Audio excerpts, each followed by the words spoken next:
नमस्ते बच्चों, मैं दामोदर शर्मा एक बार पुनः आपके समक्ष हाजिर हूँ एक नए बिंदु के साथ।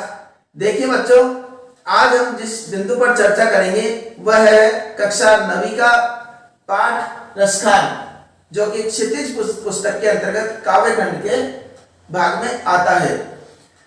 इस रसखान पाठ में हम आज प्रथम पद्यांश का अध्ययन करेंगे। उसके पूर्व रसखान कवि के जीवन के बारे में हम कुछ जान लेते हैं। रसखान कवि का नाम शायद ही कोई ऐसा व्यक्ति होगा जिसने नहीं सुना हो, चाहे वो उस विद्यालय में पढ़ा हो या नहीं पढ़ा हो, अनपढ़ है तो भी रसखान के नाम से अपरिचित नहीं है। तो ऐसे महानतम कवि है कौन, उनके बारे में हम जानते हैं। ऐसे महानतम कवि का मूल नाम भी सुनकर आपको आश्चर्य होगा। मूल नाम था इनका सैयद इब्राहिम, जो कि मुस्लिम परिवार से संबंध रखते हैं। इसके बावजूद भी वह श्री कृष्ण के इतने अनन्य भक्त थे, शायद ही कोई इस प्रकार का भक्त हुआ हो। ये श्री कृष्ण के अनन्य भक्त थे। ऐसे महानतम कवि का जन्म सन 1548 ईस्वी में हुआ तथा मृत्यु सन 1628 ईस्वी में हुई। तथा इनकी रचनाओं की बात की जाए तो इनकी प्रसिद्ध रचनाएं रही है सुजान रसखान एवं प्रेम वाटिका। इसके अलावा इन्होंने अपने पदों में ब्रज भाषा का प्रयोग किया है। श्रृंगार रस की छटा भी देखने को मिलती है। तो आइए अब हम पाठ प्रारंभ करते हैं। तो मानुष, जैसे पद्यांश लिखा, खूब सुना होगा, कई बार सुन लिया होगा। मानुष हो तो वही रसखानी, बसो ब्रज गोकुल गांव के ग्वारण। जो पशु हो तो कहां बस मेरो, नित नंद की धेनु मजारन। पाहन हो तो वही गिरिका, जो कियो हरिछत्र पुरंदर धारण। और जो खग हो तो बसेरो करो, मिली कालिंदी कुल कदम्ब की डारण।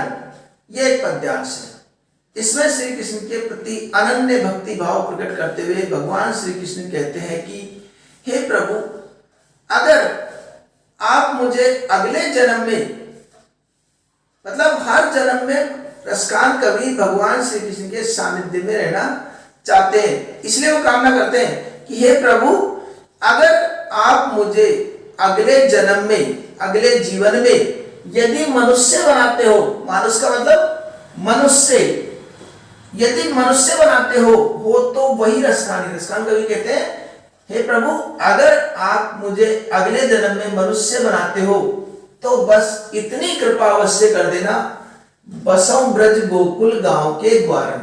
बसों का मतलब बसु, रहूं, मेरा निवास स्थान।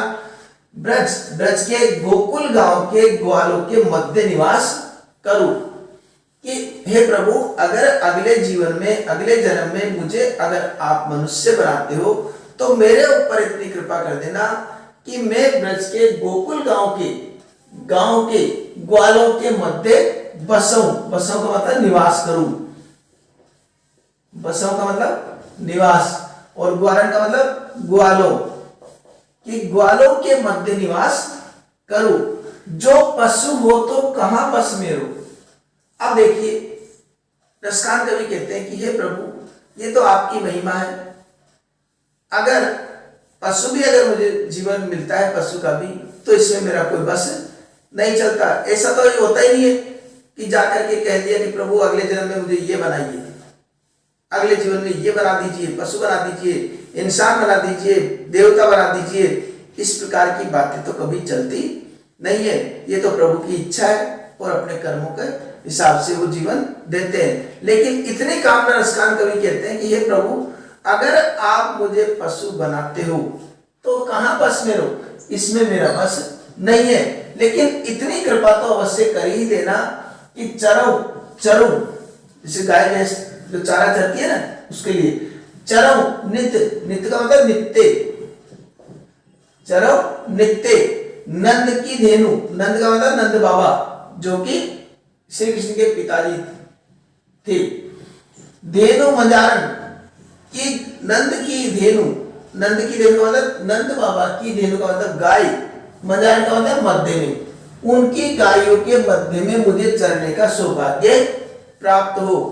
कि हे प्रभु, अगर आप मुझे पशु बनाते हो तो इसमें मेरा कोई बस नहीं है, लेकिन इतनी कृपा अवश्य कर देना कि मुझे जो है नंद बाबा की गायों के मध्य रह करके चरने का सौभाग्य प्राप्त हो। ठीक है, दो पंक्ति हमारे अर्थ समझ। अब हम तीसरी पंक्ति प्रारंभ करते हैं। पाहन हो तो वही गिरी को, हे प्रभु अगर आप मुझे पत्थर बनाते हो तो उसी पर्वत का बनाना। किस पर्वत का? जिसको हरि ने छत्र के रूप में इंद्र अर्थात इंद्र के घमंड को चूर करने के लिए जिस पर्वत को हरि ने छत्र के रूप में, छत्र का मतलब छत्ते के रूप में धारण किया हो, ऐसे पर्वत का मुझे पत्थर बनाना। अब आपको पता होगा कि एक बार भगवान इंद्र अत्यधिक क्रुद्ध हो गए थे क्योंकि ब्रज में उनकी पूजा नहीं की जा रही थी, और उस क्रुद्धता का परिणाम क्या हुआ? उन्होंने भयानक रूप से, विकराल रूप से ब्रज पर वर्षा करना चालू कर दिया। सारे ब्रज के लोग भयभीत हो गए, इधर उधर भागने लगे और कहीं भी उनके प्राणों की रक्षा करने का कोई साधन या उपाय नहीं बचा। ऐसे समय पर भगवान श्री कृष्ण ने गोवर्धन पर्वत को अपने अंगुली पर उठा करके एक तरह से छत्ते के रूप में सारी जो ब्रज की जनता है उनको संरक्षण प्रदान किया। तो उस पर्वत का पत्थर बनने की रसकान कवि ने कामना की है, क्योंकि वह भी श्री कृष्ण से संबंधित है, श्री कृष्ण की लीलाओं से संबंधित है। कुल मिलाकर के रसकान कवि चाहते ही है कि अगले जन्म में कुछ भी रूप मिले लेकिन भगवान श्री कृष्ण का सानिध्य या उनकी लीलाओं से संबंधित उन्हीं स्थानों पर उनको रहने का सौभाग्य प्राप्त हो। जो खग हो तो बसेरो करो, और यदि खग का मतलब पक्षी, खग का मतलब क्या हो गया? पक्षी। और यदि पक्षी बना देते हो तो बसेरो करो, तो निवास करो। कहां पर? मिले कालिंदी यमुना, कालिंदी का मतलब यमुना, कुल किनारे, यमुना के किनारे कदम की डालियों पर, डालन का मतलब डालियां, तो कदम की डालियों पर अगर पक्षी का अगर रूप हमें मिलता है, पक्षी का जीवन अगर आप प्रदान करते हो तो हे प्रभु इतनी कृपा अवश्य कर देना कि मुझे यमुना नदी के किनारे जो कदम की डालियां हैं जहां पर भगवान श्री कृष्ण ने लीलाएं की थी, उन कदम की डालियों पर रहने का सौभाग्य प्राप्त हो। ऐसी कामना रसकान कवि ने की है।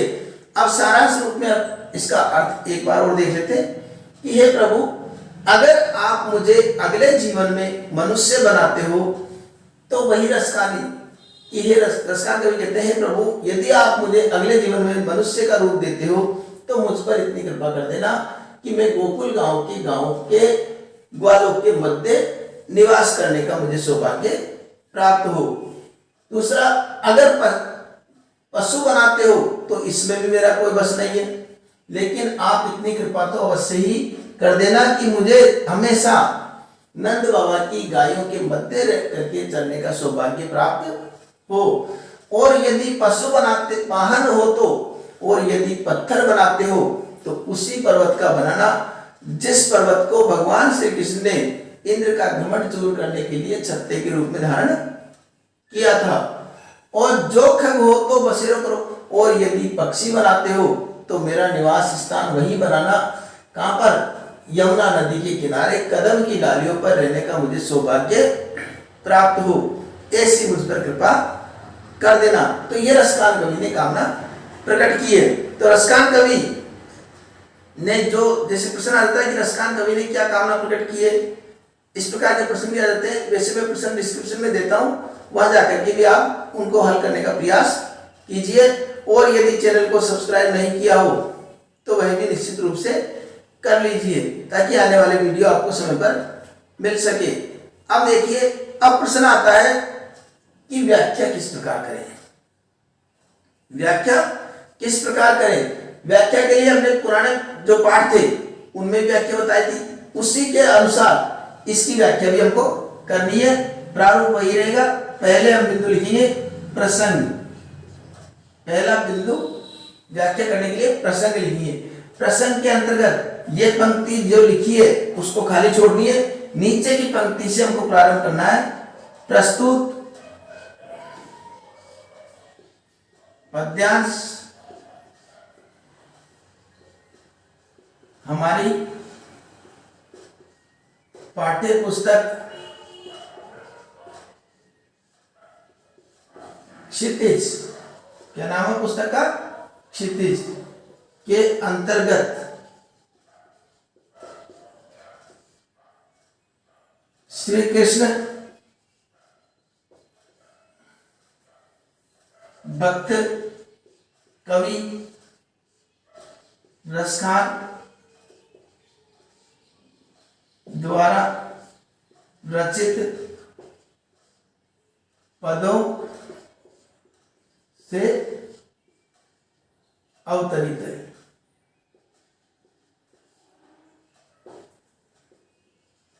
इसमें रसखान कवि की श्री कृष्ण के प्रति अनन्य भक्ति भाव प्रकट किया गया है। ठीक है, ये इसका प्रसंग हो गया। अब देखिए व्याख्या अभी जिस प्रकार बताई, भगवान रसखान कवि भगवान श्री कृष्ण के प्रति अनन्य भक्ति भाव प्रकट करते हुए कहते हैं कि, और हमारी व्याख्या प्रारंभ कर देना है। फिर इसके बाद में विशेष में क्या लिखेंगे? इसकी भाषा कौन सी है? भाषा कौन सी हो गई? पूरे पाठ में यही रहने वाली है, ध्यान रखना इसका। ब्रज भाषा का प्रयोग, भाषा हो गई ब्रज भाषा। दूसरी क्या विशेषता है? ये सवैया छंद, सवैया छंद लिखा हुआ है पाठ में, किताब में लिखा हुआ है सवैया, तो सवैया छंद। इतनी जानकारी हमको छंद के बारे में रखनी है, बस इसका ध्यान रखना है कि सवैया छंद। और बाकी विशेष जानकारी लेना चाहे तो छंद वाले जो वीडियो है उसमें जाके देख सकते हैं। और एक विशेषता और बसव ब्रज गोकुल गांव के ग्वारण।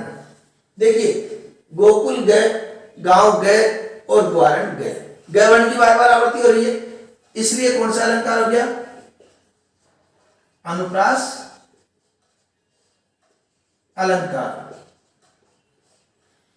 यह अनुप्रास अलंकार क्यों होता है, क्या विशेषता है इसकी, ये सारी जानकारी मेरा मानना है कि आपको निश्चित रूप से अलंकार वाले वीडियो देखना चाहिए, वहां पर आपको ये सारी जानकारी मिल जाएगी। क्योंकि आप माध्यमिक कक्षाओं में आ चुके हैं और माध्यमिक कक्षाओं में अलंकार की सामान्य जानकारी होना हम सबके लिए बहुत जरूरी है। ठीक है, ये हमको लिखना है। और श्री कृष्ण के प्रति अनन्य भक्ति भाव का बहुत सुंदर चित्रण इसमें हुआ है, ये भी विशेषता हम लिख सकते हैं। ठीक है, आशा करता हूं आपके पद्यांश भली प्रकार से समझ में आ गया होगा। इसी प्रकार के पद्यांश मैं आपके समक्ष लेकर आता रहूंगा। तो मिलते हैं अगले वीडियो में, तब तक के लिए धन्यवाद।